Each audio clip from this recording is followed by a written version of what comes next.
Welcome to This Explainer. Today, we are diving into something absolutely fascinating, the cultural lineage of rebellion. We're going to trace how the torch of musical activism has evolved over the decades, passed down from legendary historical icons right to the front lines of modern-day advocacy. Let's get into it. Think about this for a second. What could possibly connect a 1930s jazz singer, a 1970s reggae legend, and a modern-day activist fighting for digital rights in Zambia? I know, it sounds like a massive stretch, right?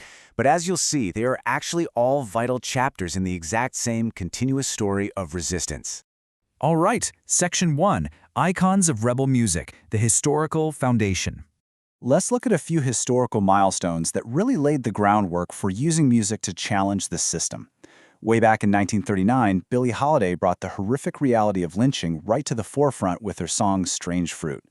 Fast forward to 1959, and you have Miriam Makeba starring in the fiercely anti-apartheid film Come Back Africa. And then, of course, in 1978, Bob Marley managed to unite bitter political rivals on stage at the One Love Peace concert in Jamaica. These absolutely weren't just concerts, they were seismic political events. You know what's just incredible about Miriam Makeba, lovingly known as Mama Africa, is how her music became this massive political force completely organically.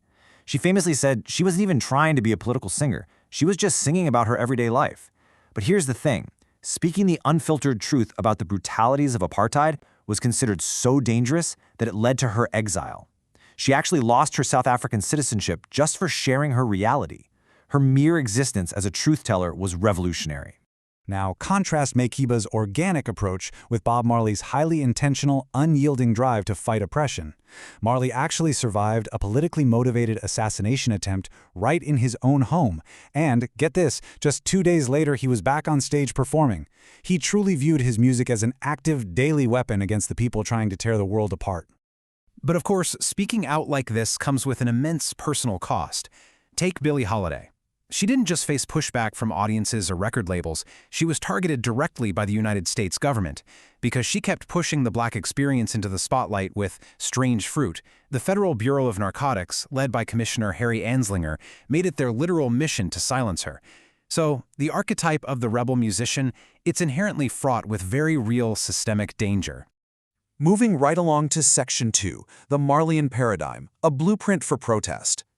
So, what exactly is this blueprint? We can call it the Marleyan Paradigm. It's this brilliant synthesis of personal struggle, the deep spiritual philosophy of Rastafarianism, and radical political commentary. Marley didn't just sing about Jamaica, he essentially engineered a global language of protest. By drawing heavily on Pan-Africanist visions, he bridged the Caribbean and the African continent, creating a universal soundtrack for empowerment and anti-colonial struggle. It was a real game-changer. And we absolutely have to acknowledge the severe political context Marley navigated to build this paradigm. Like we mentioned, he survived a pre-concert shooting. He unified those bitter Jamaican political rivals, Michael Manley and Edward Seaga, during some incredibly intense Cold War-era conflicts. He even faced unverified claims that he was being monitored and targeted by the CIA. Throughout all that chaos, he impartially used his music to mediate conflict and preach peace. Okay. That brings us to Section 3. Enter Maiko Zulu, our contemporary torchbearer. So, meet Maiko Zulu. Early in his career, this Zambian artist actually performed under the westernized stage name Saint Michael, but he made a really profound choice to change his name to Maiko Zulu. This wasn't just some PR rebranding, it was a powerful act of decolonial self-assertion. By adopting the local spelling of Maiko to honor his African roots, he's directly echoing those same Pan-Africanist movements that Bob Marley championed. Actually, quick side note here, just to clear up any potential confusion. It is super easy to mix up our Zambian activist with Jared M.K. Zulu Bailey. Bailey is a phenomenal, Grammy-nominated American artist who blends jazz, rap, and pop. They are both incredible talents contributing to the African diaspora's musical evolution for sure. But for this explainer, our focus is squarely on the Zambian grassroots activist carrying that Marleyan torch. When you look at Zulu's background, the direct parallels to Marley's classic sufferer narrative are just striking. Zulu moved from a rural farm to the concrete jungle of Lusaka at a young age. He entirely centers his creative identity around that urban struggle. He uses his music as a megaphone for marginalized populations and the urban poor, which is exactly how Marley gave a voice to the ghettos of Kingston.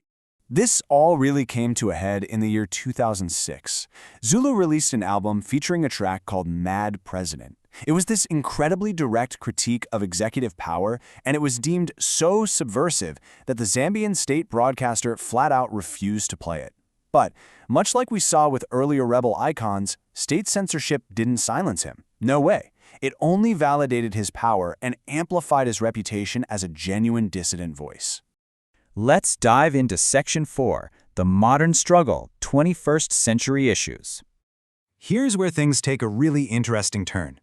Unlike artists from the past, who mostly operated just as cultural figures, Zulu has taken his influence straight out of the recording booth and into formal diplomacy. He serves as a recognized child ambassador for the International Labor Organization, fighting against child labor.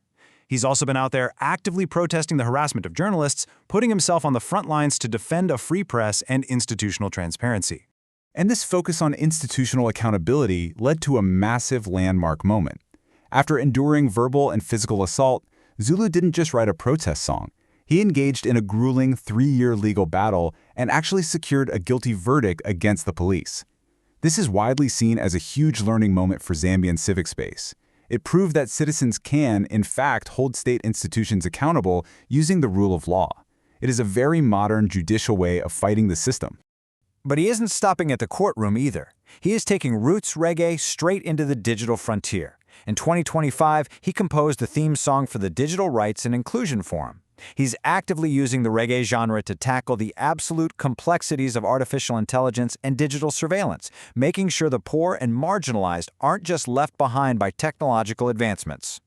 Which brings us to our final section, Section 5, Comparing the Archetypes, the Evolution of Resistance. If we put this evolution side by side, it's pretty wild to see.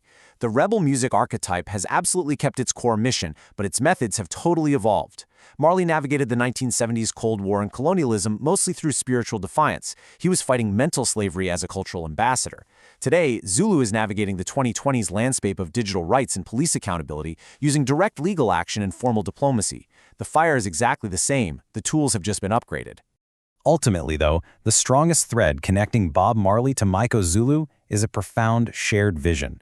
From Marley's legendary call for Africa Unite to Zulu's persistent modern advocacy for resource sovereignty, the dream remains the same: a unified, self-reliant continent where local resources actually benefit the local people. It's a fight for true systemic independence.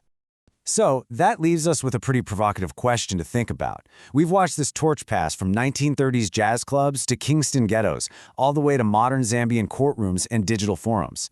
In an age dominated by AI and unprecedented digital surveillance, how exactly will the next generation adapt this rebel music archetype to fight the battles of tomorrow? Thank you so much for joining me on this explainer. Keep asking those big questions and always keep listening closely to the music.